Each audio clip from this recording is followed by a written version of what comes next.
Dan kami bersyukur ya Tuhan kalau Tuhan sudah memberikan kami firman.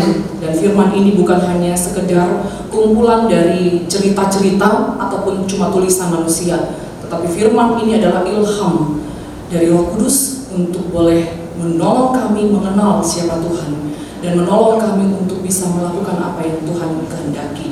Terima kasih ya Tuhan, dan kiranya waktu-waktu di mana kami akan mendengarkan firman ini juga bisa menghidupkan spiritualitas kami, boleh meneguhkan iman kami, dan kami juga boleh memahami satu kebenaran yang baru.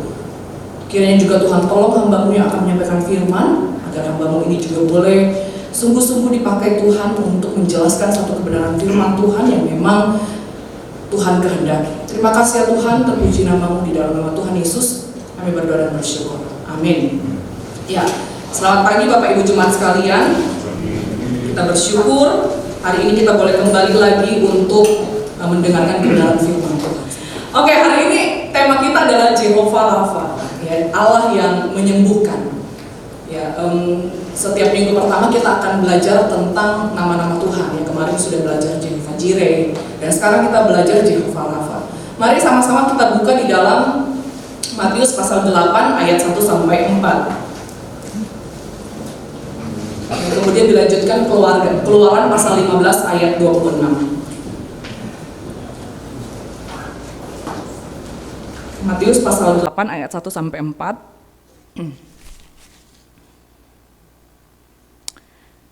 Kita baca bersama-sama ya. Matius pasal 8 ayat 1 sampai 4, 3 ya. Setelah Yesus turun dari bukit, orang banyak berbondong-bondong mengikuti Dia. Maka datanglah seorang yang sakit kusta kepadanya, lalu sujud menyembah Dia dan berkata, "Tuan, jika Tuan mau, Tuan dapat mentahirkan aku." Lalu Yesus mengulurkan tangannya, menjamah orang itu dan berkata, "Aku mau, jadilah engkau tahir." Seketika itu juga tahirlah orang itu daripada kustanya. Lalu Yesus berkata kepadanya, "Ingatlah, jangan engkau memberitahukan hal ini kepada siapapun, tetapi pergilah, perlihatkanlah dirimu kepada imam, dan persembahkanlah persembahan yang diperintahkan Musa sebagai bukti bagi mereka." Ya, kita baca lagi dalam Keluaran pasal 15 ayat 26. Keluaran pasal 15 ayat 26. Kita baca bersama-sama ya. 3 ya. Firman-Nya, "Jika kamu sungguh-sungguh mendengarkan suara Tuhan Allahmu dan melakukan apa yang benar di matanya, dan memasang telingamu kepada perintah-perintahnya dan tetap mengikuti segala ketetapannya, maka aku tidak akan menimpakan kepadamu penyakit manapun yang telah kutimpakan kepada orang Mesir, sebab aku Tuhanlah yang menyembuhkan engkau." Demikian pembacaan firman Tuhan. Bapak Ibu Jemaat sekalian, sebelum saya memulai khotbah saya, mari kita saksikan cuplikan khotbah dari salah seorang pendeta yang berkaitan dengan tema kita hari ini, yaitu Allah yang menyembuhkan, Jehovah Rafa.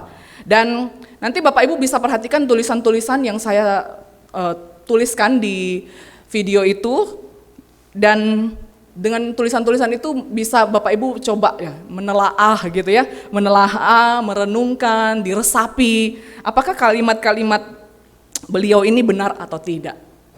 Silahkan boleh. Firman Tuhan, hari ini saya khusus mau berbicara bahwa firman Tuhan punya kuasa untuk membersihkan saudara, untuk menyembuhkan saudara. Yang percaya boleh bilang amin. Nah, kalau saudara sakit hari ini, satu hal yang harus saudara ketahui tentang isi hatinya Tuhan, Tuhan mau saudara disembuhkan. Amin. Itu sebabnya saya percaya kesembuhan selalu tersedia buat saudara. Amin. Dan saya percaya Tuhan mau hidup saudara sehat. Dan kesembuhan yang berasal dari Tuhan sifatnya adalah supranatural, divine healing. Dan saya mau kasih tahu sama saudara, kesembuhan saudara dimulai dengan firman Tuhan. Saya ulangi, kesembuhan saudara dimulai dengan firman Tuhan. Kesembuhan saudara dimulai dengan firman Tuhan. Itu sebabnya kalau ada saudara yang sakit, hal yang pertama yang harus kamu lakukan adalah saudara harus meluangkan waktu khusus untuk membaca, mendengar, merenungkan firman Tuhan terus menerus. Katakan bersama saya, terus menerus. Kenapa saya katakan terus-menerus? Tahukah saudara bahwa penyakit virus, kuman, bakteri dalam tubuh seseorang ketika orang itu sakit, virus, kuman, penyakit, bakteri dalam tubuh orang itu terus-menerus bekerja 24 jam membunuh orang itu.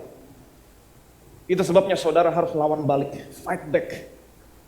Luangkan waktumu khusus mendengar, membaca, merenungkan firman Tuhan. Katakan bersama saya, kuat. Firman Allah hidup dan kuat. Kuat bukan lemah. Kuat untuk membebaskan saudara. Kuat untuk menyembuhkan saudara.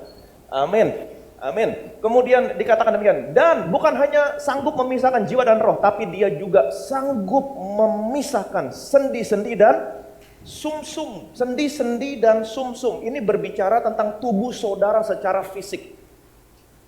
Sendi dan sumsum. Tahukah saudara, sumsum adalah organ tubuh saudara untuk memproduksi darah.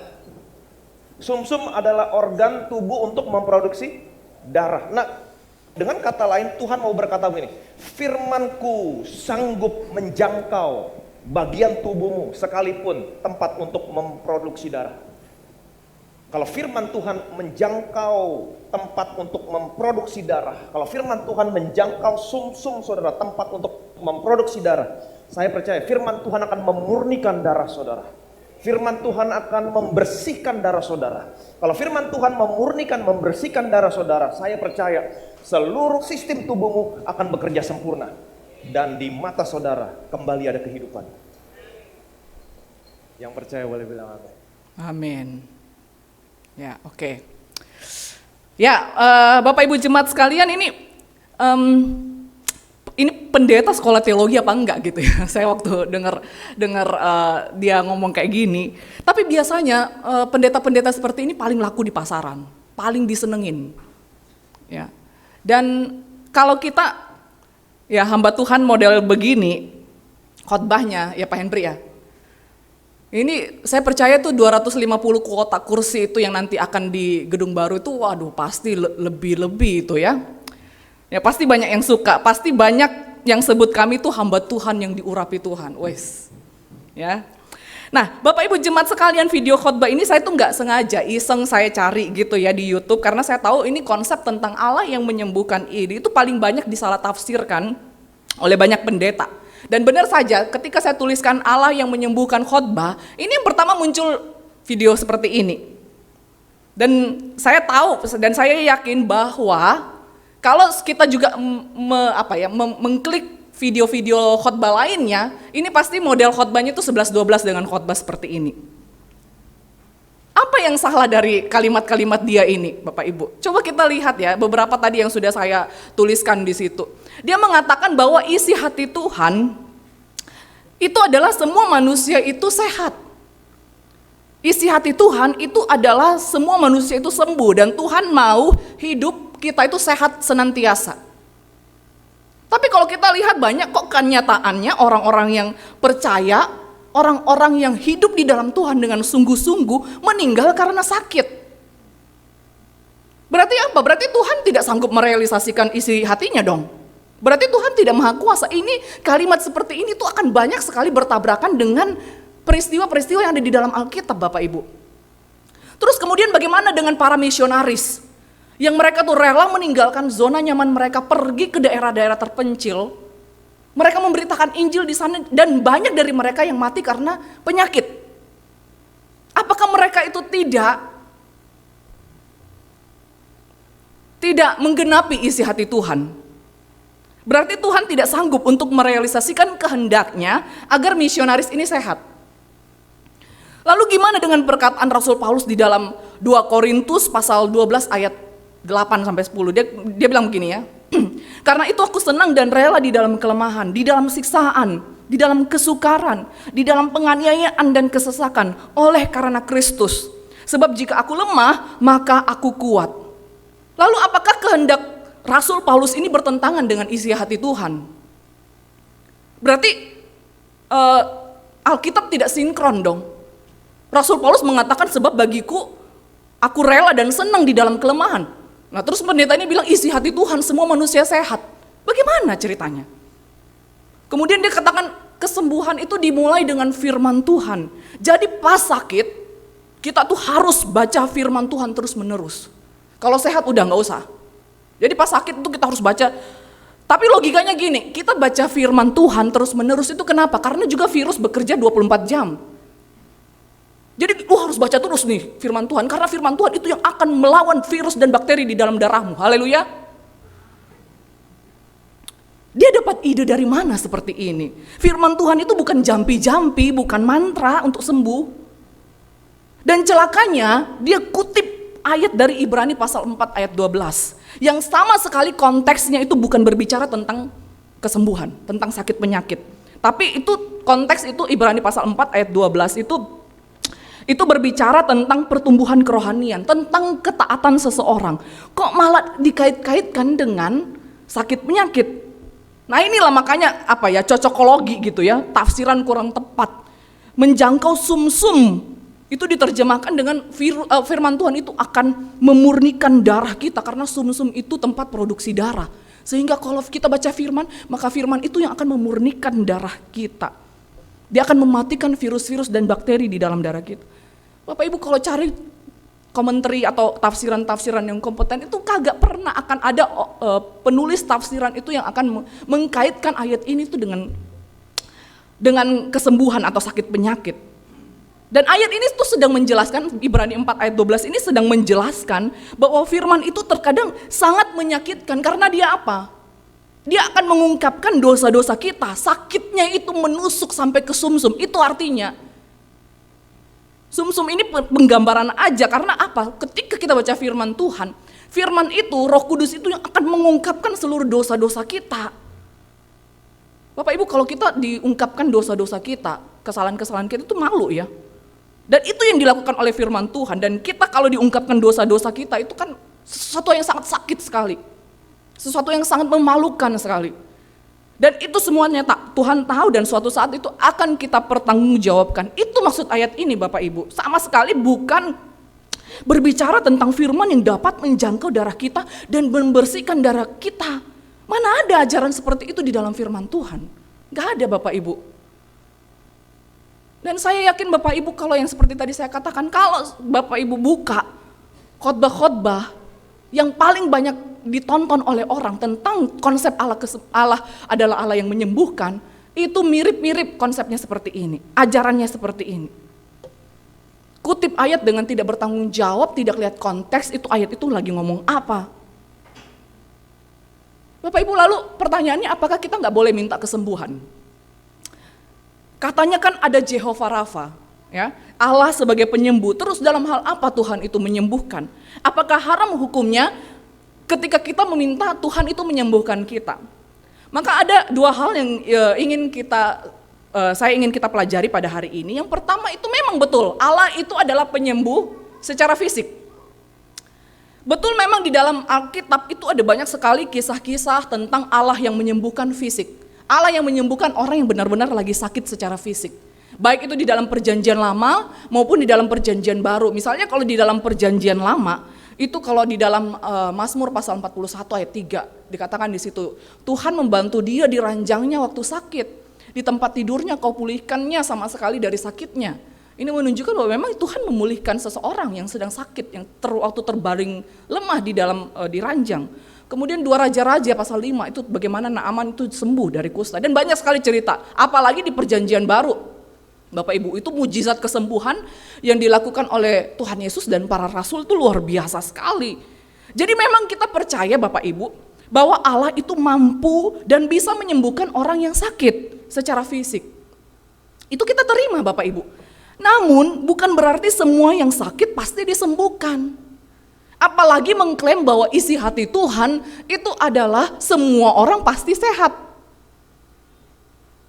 Kebenaran yang harus kita terima sebagai orang percaya itu adalah ini Bapak Ibu.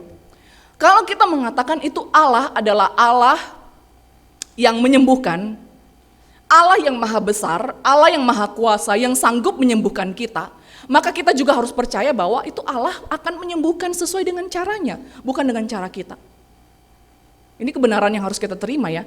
Kita percaya nih ya, Allah itu maha besar ya, dia berdaulat. Dia punya kuasa, dia maha kuasa. Maka kita harus juga menerima bahwa dia akan menyembuhkan dengan caranya, bukan cara kita. Kemudian kebenaran lain yang harus kita terima adalah kalau kita percaya Allah itu berdaulat, maha besar, maha kuasa, maha penyembuh, maka kita tidak punya kuasa untuk memaksa Allah untuk menyembuhkan orang lain. Semua orang maksudnya, termasuk diri kita. Entah dia mau sembuhkan kita atau tidak, itu terserah Tuhan. Atau kebenaran lain juga yang harus kita terima adalah, kalau dia adalah Allah yang maha besar dan maha kuasa, maka dia berhak menunjukkan atau tidak menunjukkan kebesaran dan kekuasaannya. Saya kasih dua contoh di dalam Alkitab Bapak Ibu. Sadrak, Mesak, dan Abednego. Di Daniel pasal 3 ya, ayat 17-18. Sekalipun memang konteksnya di sini bukan sedang menyembuhkan penyakit Bapak Ibu ya. Tapi prinsipnya itu sama dengan hal ini. Kita lihat apa yang mereka katakan ketika mereka hendak dimasukkan di dalam dapur perapian karena mereka menolak untuk menyembah patung atau menyembah raja. Mereka hanya mau menyembah Tuhan.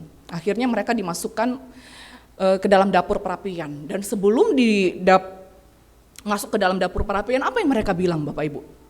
Mereka bilang gini, jika Allah yang kami puja sanggup, ya ini terjemahannya sebenarnya mau ya gitu ya, harusnya lebih tepat.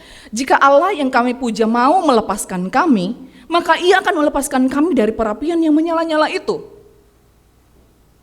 Tetapi seandainya tidak, maksudnya tetapi seandainya kalau Tuhan memilih untuk tidak melepaskan kami tidak akan memuja dewa Tuanku dan tidak akan menyembah patung emas yang Tuanku dirikan itu. Sadrak, Mesak, dan Abednego itu seolah-olah mengatakan seperti ini, kami tahu bahwa Tuhan itu pasti sanggup untuk melepaskan kami dari dapur perapian itu. Tapi entah dia mau melepaskan kami atau tidak, itu urusannya Tuhan. Urusan saya adalah saya tidak akan pernah mau menyembah patung itu. Contoh yang kedua Bapak Ibu, yang tadi kita sudah baca ya. Kisah tentang bagaimana Tuhan Yesus menyembuhkan seorang yang sakit kusta di dalam Matius pasal 8 ayat 1-4. Kita lihat apa yang dikatakan oleh orang sakit kusta itu di dalam ayat 2. Dikatakan, Tuhan, jika Tuhan mau, Tuhan dapat mentahirkan aku. Perhatikan di sini Bapak Ibu, yang orang kusta ini sama sekali tidak menuntut supaya Tuhan itu menyembuhkan atau mentahirkan dia, tidak. Ini menunjukkan kerendahan hatinya dan seolah-olah mengatakan, aku tahu Tuhan bahwa aku itu tidak berharga. Aku tahu bahwa semua orang itu pasti menyingkirkan aku dan tidak mau peduli kepada diriku. Kita tahu ya bahwa orang kusta itu adalah orang yang pasti didiskriminasikan dan tidak boleh ada yang mendekat kepadanya. Mereka tuh akan tinggal di luar kota. Gak boleh ada orang yang mendekat kepadanya. Seolah-olah juga dia mengatakan, aku tahu bahwa aku tidak berhak meminta apa-apa dari Tuhan. Tetapi barangkali Tuhan, kalau Tuhan mau, Tuhan bisa mentahirkan aku. Bapak Ibu jemaat sekalian, inilah sikap yang harusnya kita miliki. Kepasrahan bahwa Tuhan itu, walaupun dia itu sanggup untuk menyembuhkan kita, tetapi yang harus kita terima adalah dia bebas untuk menunjukkan atau tidak menunjukkan kekuasaannya. Itu kedaulatan Tuhan. Kalau seorang penafsir dia bilang begini ya, si sakit ini, dia komentar tentang ayat ini ya, si sakit ini menyerahkan keputusannya kepada Yesus ya, dengan kalimat itu, jika Tuhan mau. Dengan demikian dia menjadi teladan bagi semua orang yang mengharapkan kesembuhan dengan jalan berdoa. Tidak boleh sekali-kali dikatakan asal engkau betul-betul percaya maka tidak engkau disembuhkan. Kalau engkau tidak disembuhkan itu adalah bukti bahwa engkau kurang percaya. Ini gak bisa Bapak Ibu. Justru orang percaya itu menyerahkan hidupnya ke tangan Allah. Ia tidak menuntut tetapi memohon. Jadi apakah kita boleh meminta kesembuhan? Teologi reform itu tidak pernah melarang orang Kristen itu berdoa untuk kesembuhan dirinya atau orang yang kita kasihi, nggak pernah Bapak Ibu. Karena itu adalah bentuk penyerahan kita. Tapi kalau kita mengakui Allah itu berdaulat, Allah itu maha besar, Allah itu Jehovah Rafa, Allah itu adalah Allah yang menguasai hidup kita, maka kita tidak berhak memaksa Tuhan untuk melakukan kehendak kita. Apalagi mengklaim bahwa isi hati Tuhan adalah supaya semua kita sehat, supaya semua kita itu bahagia, nggak pernah sakit. Itu nggak ada ceritanya di dalam Alkitab. Itu kalimat yang tidak ada dasar Alkitabnya, dan konsep ini akan mendabrak semua fakta yang ada di dalam Alkitab dan realita hidup kita. Dia akan kebingungan, pendeta-pendeta seperti ini akan kebingungan menjawab bagaimana orang-orang yang banyak hidup di dalam Tuhan meninggal karena sakit. Banyak sekali pendeta-pendeta yang luar biasa pelayanannya itu meninggal karena sakit. Lalu gimana dia menjawab? Berarti isi hati Tuhan tidak bisa terrealisasi. Maka pertanyaan yang kita ajukan kembali, lalu bagaimana dengan kesembuhan-kesembuhan ilahi? Di mana ada banyak KKR atau kebaktian-kebaktian yang mengklaim akan terjadi kesembuhan ilahi. Bapak Ibu, saya masih percaya ada kesembuhan ilahi, masih ya. Tapi harus sesuai dengan apa yang Alkitab ajarkan. Sekali lagi ini semangat reform ya. Back to the Bible. Alkitab itu yang menjadi filter dari pengajaran-pengajaran yang disampaikan oleh pendeta-pendeta. Bapak Ibu, kalau kita bingung, ini ajaran pendeta ini benar apa enggak sih? Lihat lagi di dalam Alkitab. Alkitab ajarin itu enggak. Ya. Maka kembali lagi itu Alkitab yang menjadi pedoman kita. Nah, ciri-ciri kesembuhan ilahi yang harus sesuai dengan Alkitab itu Bapak Ibu, itu yang pertama adalah itu terjadi seketika, bukan bertahap. Di dalam Alkitab jika Yesus menyembuhkan seseorang dengan kuasanya, kesembuhan ilahi, itu kesembuhannya itu harus terjadi secara langsung, bukan bertahap. Misalnya dia lagi lumpuh, kemudian tiba-tiba kalau kesembuhan ilahi itu harus langsung bisa berjalan dengan baik. Bukan aduh pincang-pincang dikit gitu ya, setahun kemudian baru bisa pakai tongkat gitu, baru 2 tahun, 5 tahun kemudian baru bisa berjalan dan kita mengatakan itu kesembuhan ilahi. Tidak. Kalau kita lihat semua peristiwa Tuhan Yesus menyembuhkan orang sakit, dikatakan di situ seketika itu juga dia bisa melihat, seketika itu juga dia berjalan, seketika itu juga dia menjadi tahir. Ini yang namanya kesembuhan ilahi, bukan secara bertahap. Nah, makanya kita bisa melihat ini yang KKR kesembuhan ilahi itu benar-benar kesembuhan ilahi atau bukan. Kalau dia cuma merasa aduh kayaknya enak nih ya, aduh kayaknya sudah segeran tapi aduh masih sakit ini, itu dipertanyakan. Kemudian yang kedua, kesembuhan ilahi itu harus terjadi secara sempurna dan total. Ya, di dalam firman Tuhan itu semua kesembuhan ilahi itu terjadi memang seperti ini Bapak Ibu. Terjadi secara sempurna dan total. Dalam kasus orang kusta ini terlihat bahwa setelah Tuhan Yesus menyembuhkan dia, semua kustanya itu hilang, tidak tertinggal sedikit pun. Makanya dia disuruh untuk ketemu sama imam, supaya imam itu tugasnya akan mengecek, oh ini orang ini sudah bersih nggak dari kusta. Ya, imam ini yang akan menentukan dia ini boleh masuk lagi ke dalam kota atau tidak. Imam itu akan melihat seluruh sekujur tubuhnya, sehingga kalau dia sudah bersih dari kusta, lu boleh kembali ke keluarga. Tapi kalau ada secuil masih tersisa, keluar, nggak boleh masuk. Dan itu yang terjadi kepada si kusta ini. Dan kalau kita lihat semuanya itu juga terjadi secara sempurna dan total. Pendeta Budi Asali bilang begini, di dalam Alkitab itu tidak ada orang lumpuh yang setelah mengalami kesembuhan ilahi lalu bisa berjalan tetapi pincang, setengah-setengah, nggak ada itu ceritanya. Tidak ada orang buta yang setelah mengalami kesembuhan ilahi lalu bisa melihat tapi harus menggunakan kacamata minus 15, nggak ada. Total, dia bisa langsung lihat dengan jernih dan jelas. Tidak ada orang tuli yang setelah mengalami kesembuhan ilahi lalu dia bisa mendengar tapi cuma berapa persen. Tapi coba kalau Bapak Ibu lihat kesembuhan-kesembuhan ilahi yang diklaim oleh pendeta-pendeta yang mengadakan KKR kesembuhan ilahi. Banyak yang seperti itu. Kesembuhannya cuma setengah. Kemudian kalau kesembuhan ilahi itu kasus penyakitnya itu tidak boleh segera kambuh dalam waktu relatif singkat. Jikalau penyakitnya itu kambuh dalam waktu yang relatif singkat, maka ini bukan ciri kesembuhan ilahi. Itu banyak buktinya juga di dalam Alkitab ya Bapak Ibu. Sehingga kesimpulannya apa Bapak Ibu? Untuk poin pertama ini Allah sebagai penyembuh kita secara fisik. Yang pertama adalah kesembuhan itu terjadi karena Tuhan Bapak Ibu. Bukan karena manusia. Tuhan berdaulat menyembuhkan atau tidak menyembuhkan. Kita tidak tahu isi hati Tuhan itu apa. Dan kita tidak pernah boleh mengklaim bahwa isi hati Tuhan itu adalah semua orang sehat, semua orang bahagia dan tidak ada sakit. Itu bukan isi hati Tuhan. Firman Tuhan mengatakan isi hati Tuhan itu tidak dapat kita selami. Tidak dapat kita mengerti isi hati Tuhan. Berarti kita jangan pernah mengagungkan pendeta atau penginjil yang bisa melakukan mujizat kesembuhan. Karena kesembuhan itu hanya berasal daripada Tuhan. Mereka itu hanya alat Tuhan. Itu pun kalau betul-betul dia melakukan kesembuhan ilahi yang sesuai dengan firman Tuhan. Yang kedua Bapak Ibu, seorang yang sakit, bahkan sakit sampai akhir hidupnya, belum tentu karena dia kurang baca firman.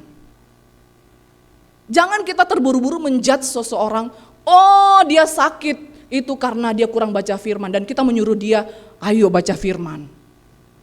Supaya firman itu melawan virus-virus, bakteri yang ada di dalam tubuhmu. Gak bisa seperti itu Bapak Ibu, belum tentu. Ya, kalau kita lihat ada percakapan antara Tuhan Yesus dengan para murid mengatakan kenapa anak itu bisa sakit? Supaya kemuliaan Tuhan itu dinyatakan di dalam hidup anak itu. Berarti isi hati Tuhan apa? Ya anak itu harus sakit. Supaya apa? Kemuliaan Tuhan dinyatakan. Yang ketiga, jika kita percaya bahwa Jehovah Rafa, dia adalah Allah yang menyembuhkan, maka kita juga harus menerima waktu dan cara Tuhan menyembuhkan kita. Jika kita sakit, maka berdoalah minta kesembuhan kepada Tuhan, tetapi jangan memaksakan kehendak kita. Katakanlah kepada Tuhan, Tuhan jika Tuhan mau dan berkenan aku sembuh. Nah Bapak Ibu jemaat sekalian, kalau di antara kita ada yang sedang sakit hari ini, saudara silakan minta kesembuhan kepada Tuhan. Tapi jangan pernah memaksa Tuhan untuk menyembuhkan kita dengan cara kita, dengan kemauan kita, dengan rencana kita. Kita tidak tahu apa yang menjadi rencana Tuhan. Dan kalau kita percaya bahwa dia adalah Allah yang berdaulat, maka dia akan menyembuhkan kita dengan caranya. Dan dia akan bebas menunjukkan apakah dia mau menyembuhkan kita atau tidak. Sama seperti Sadrak, Mesak dan Abednego Bapak Ibu. Ketika mereka diperhadapkan dengan satu peristiwa, satu hukuman yang mengerikan sekali. Mereka mengatakan, aku tidak peduli. Yang aku tahu memang Tuhan pasti sanggup melepaskan aku. Tapi aku tidak peduli kalau Tuhan tidak mau melepaskan aku tetap akan berdiri di dalam imanku, tidak akan menyembah kepada patung. Nah Bapak Ibu, maka itu juga ini menjadi satu teguran juga bagi kita Bapak Ibu. Seandainya nih, suatu saat kita sakit parah, dan Tuhan memilih untuk tidak menyembuhkan kita. Atau ada orang-orang yang kita kasihi, Tuhan memilih untuk tidak menyembuhkan mereka. Kita juga bisa mengatakan, aku tahu Tuhan mampu menyembuhkan diriku, aku tahu bahwa Tuhan mampu untuk menyembuhkan orang yang aku kasihi. Tapi kalau dia tidak menyembuhkan, maka aku tetap berdiri di dalam imanku. Hal yang kedua Bapak Ibu, Allah itu penyembuh kerohanian. Bapak Ibu, kata Rafa, Jehovah Rafa ini muncul cukup banyak ya di dalam perjanjian lama. Dan sebenarnya kata Rafa itu adalah bukan hanya sekedar menyembuhkan secara fisik gitu ya, tapi juga untuk memperbaiki. Jadi kalau misalnya ada jahitan gitu yang robek, dia tuh kan kayak seperti menjahit gitu ya, memperbaiki untuk supaya kembali seperti semula. Ya. Dan ini juga banyak sekali ayat-ayat yang memakai kata Rafa ini untuk supaya Tuhan itu memperbaiki di dalam hal kerohanian. Maka kita baiknya lihat ya dalam konteks pertama kali kata Rafa ini muncul itu di dalam Keluaran pasal 15 ayat 26. Nah ya, yang tadi kita baca juga. Kalau kita lihat konteks ini, itu ada kalimat terakhir dari Tuhan, dia katakan gini, sebab aku Tuhanlah yang menyembuhkan engkau. Nah, Rafa ini menyembuhkan itu tuh muncul pertama kali dalam konteks seperti ini, dalam ayat ini ya. Nah, kalau begitu kita harus lihat konteks. Sekali lagi ya Bapak Ibu, itu pentingnya konteks untuk menafsirkan Alkitab. Jangan cuma comot-comot aja gitu ya. Jangan cuma kita mengatakan gini, oh sebab akulah Tuhan yang menyembuhkan engkau. Artinya artinya itu adalah Tuhan bisa menyembuhkan kita. Enggak. Kita lihat dulu konteksnya itu apa tuh waktu Tuhan ngomong kayak gitu. Ya, harus kita lihat apa yang melatar belakangi Tuhan ngomong kayak gini. Ada peristiwa apa, lagi bahas apa gitu ya. Jangan asal comot-comot aja. Nah, kalau kita lihat di sini bahwa peristiwa ini adalah kejadian di Mara, ya, kejadian di Mara. Dan kalau kita lihat perikop sebelumnya, kita bisa lihat bahwa Nats ini juga menceritakan tentang nyanyian pujian Israel setelah mereka tuh melewati mujizat atau mengalami mujizat yang sangat spektakuler menurut saya ya. Sangat spektakuler, yaitu menyeberangi Laut Teberau. Namun dalam pasal 15 ayat 22 dikatakan setelah mereka bernyanyi dan bersorak, ya, jadi mereka menyeberangi Laut Teberau, kemudian masuk di pasal 15 itu mereka bernyanyi dan bersorak luar biasa, ya.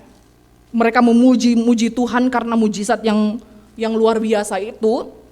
Hanya berselang 3 hari Bapak Ibu, dikatakan di ayat 20, dikatakan di situ tidak ada air. Ya, selama 3 hari itu, jadi antara mereka memuji Tuhan dan kemudian 3 hari mereka waktu dalam perjalanan itu tidak ada air. Dan selang 3 hari itu, berselang 3 hari itu, dikatakan di ayat 24 itu mereka bersungut-sungut. Ya, jadi kita tahu ya konteksnya ini ya. Jadi waktu mereka sudah menyeberangi Laut Teberau, kemudian mereka bersorak-sorai, kemudian 3 hari tidak ada air dan mereka bersungut-sungut. Ya, mereka bersungut-sungut kepada Musa. Tapi menarik sekali di sini Bapak Ibu, Tuhan itu sepertinya memberikan tanggapan yang berbeda dari peristiwa ini. Tuhan itu seperti mengganti topik pembicaraan.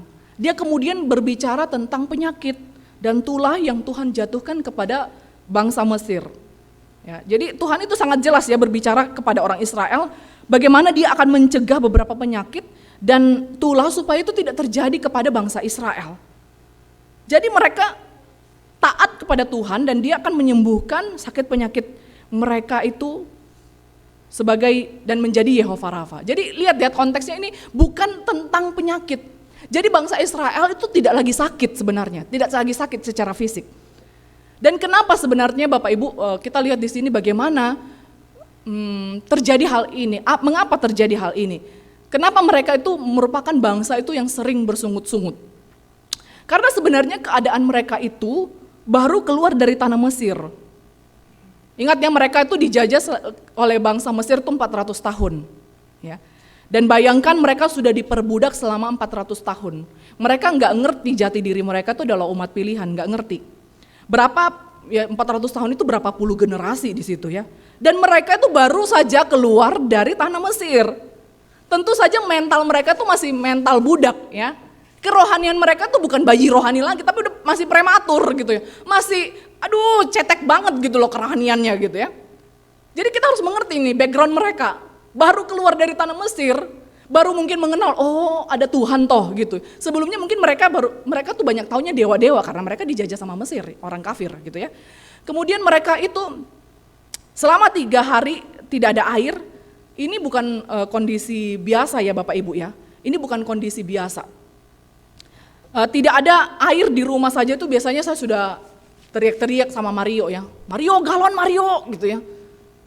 Ayo Mario, ini udah tinggal 1 nih, tinggal setengah gitu ya. Pasti saya teriak gitu sama Mario.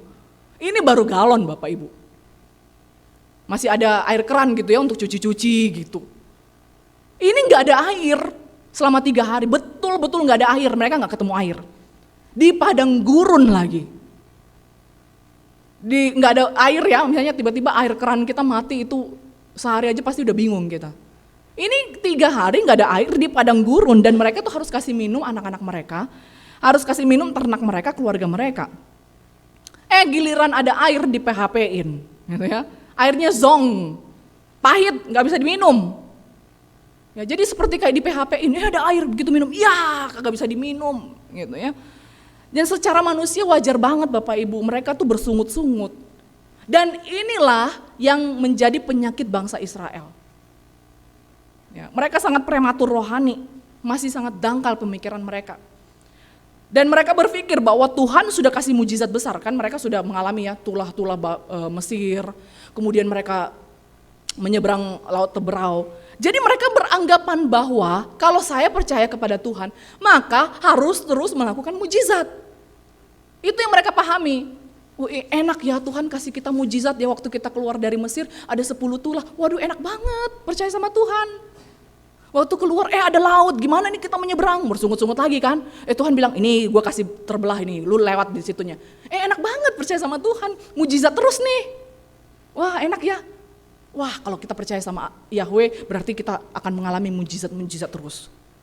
Nah ini jadi mereka pikir itu pola yang akan mereka terima terus menerus sampai akhir hidup mereka. Mereka gak boleh kesulitan, dan harapan mereka itu adalah Tuhan bakalan kasih mujizat terus menerus. Ya, sehingga akhirnya mereka menjadi orang yang mudah sekali bersungut-sungut karena tidak sesuai dengan apa yang mereka harapkan. Orang yang selalu minta mujizat itu orang yang pasti akan gampang bersungut-sungut, Bapak Ibu.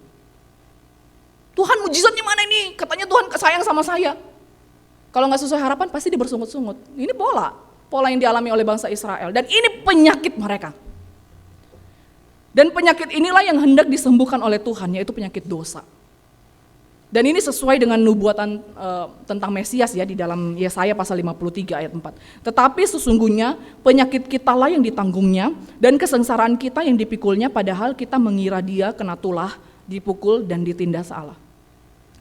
Dan Bapak Ibu kalau kita lihat bahwa yang mendahului kesembuhan rohani seseorang itu adalah firman. Kalau kita lihat di ayat 26 Bapak Ibu.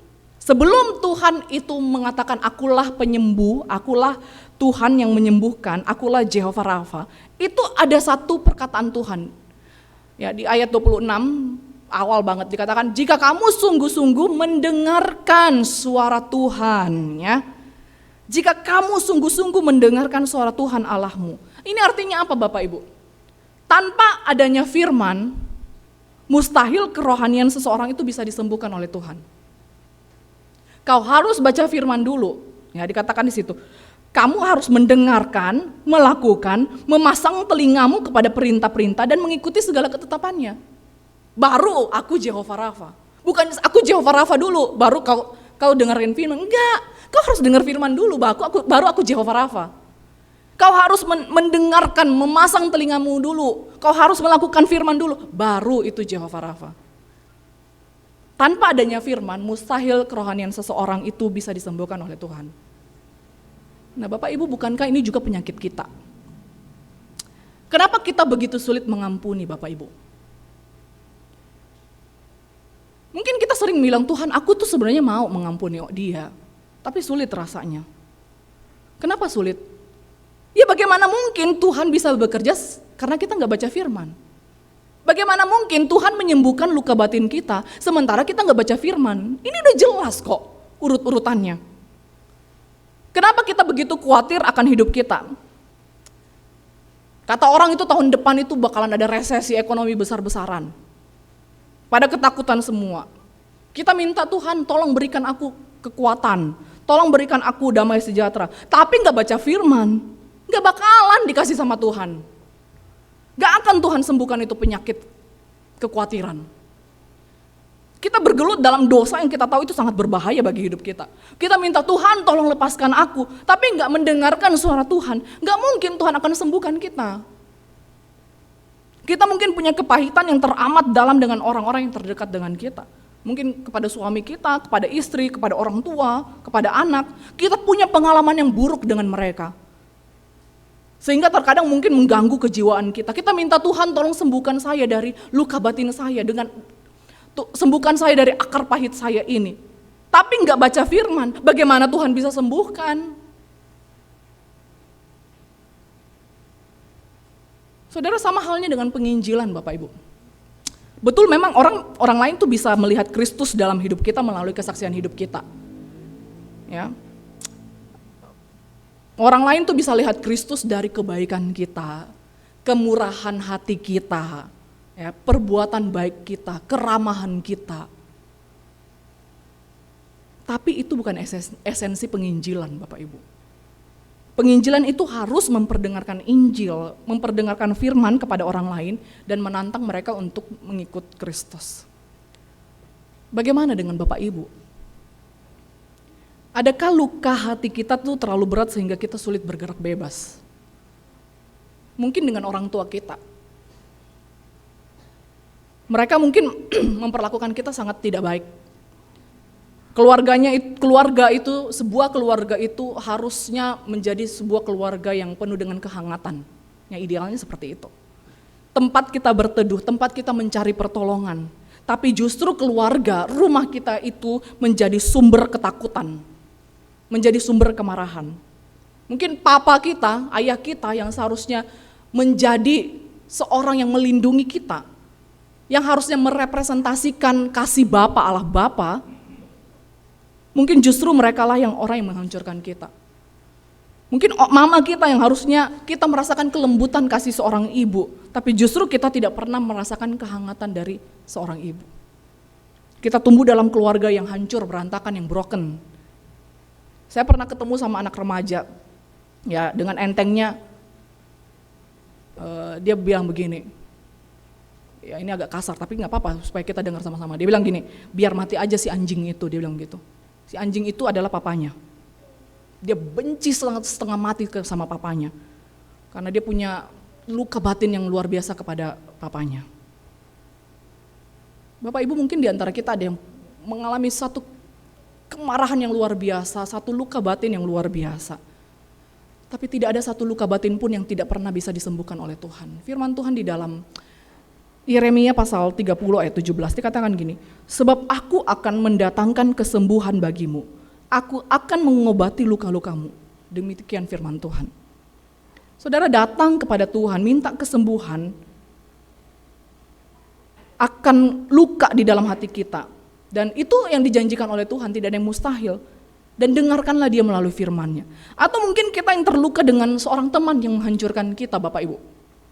Dia menjadi orang yang pada awalnya sangat kita percaya. Ya. Kita banyak berkorban bagi dia, kita banyak menceritakan hal-hal yang sangat pribadi dengannya. Ya. Kita banyak sekali menghabiskan waktu bersama dengan dia. Tapi ternyata dia menusuk kita dari belakang. Dia tipu kita habis-habisan. Dan ironisnya, dia tidak merasa bersalah, malah sekarang dia hidup enak. Kita benci setengah mati dengan orang ini. Dan kita tahu kita harus ampuni dia. Itu perintah Tuhan, tapi terlalu sakit. Karena dia adalah orang yang dulunya dekat dengan kita. Sulit rasanya.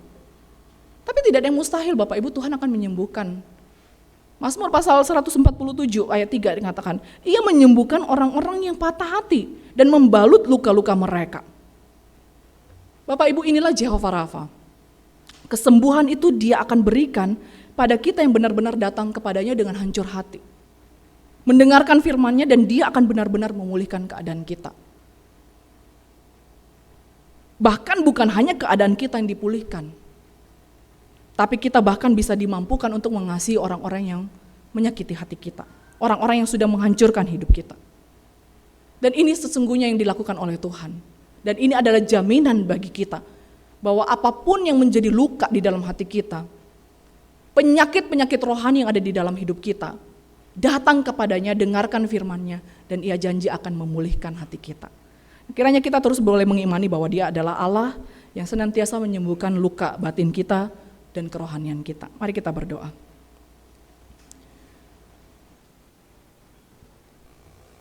Tuhan, kami bersyukur bahwa Engkau adalah Jehovah Rafa, Allah yang menyembuhkan, bukan hanya sekedar menyembuhkan penyakit kami, tapi juga paling penting adalah menyembuhkan sakit rohani kami. Menyembuhkan luka batin kami, menyembuhkan hal-hal yang membuat kami tidak bebas untuk melayani Tuhan. Hal-hal yang membuat kami tidak bersukacita menghadapi hidup ini.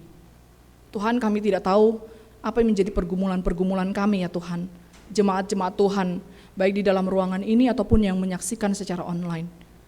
Ya Tuhan, Kau tolong setiap kami, tolong setiap jemaat Tuhan. Mungkin di antara mereka ada yang begitu penuh dengan kemarahan kepada orang-orang tertentu. Ada yang merasa khawatir, ada yang merasa sedang hancur hati ya Tuhan. Tapi kami percaya Engkau adalah Allah yang menyembuhkan. Allah yang akan menyembuhkan luka batin kami. Dan kiranya Tuhan kami terus boleh datang kepada Tuhan. Tuhan yang kiranya menyembuhkan kami. Terima kasih ya Tuhan. Terpuji namamu dalam nama Tuhan Yesus. Kami berdoa dan bersyukur. Amin.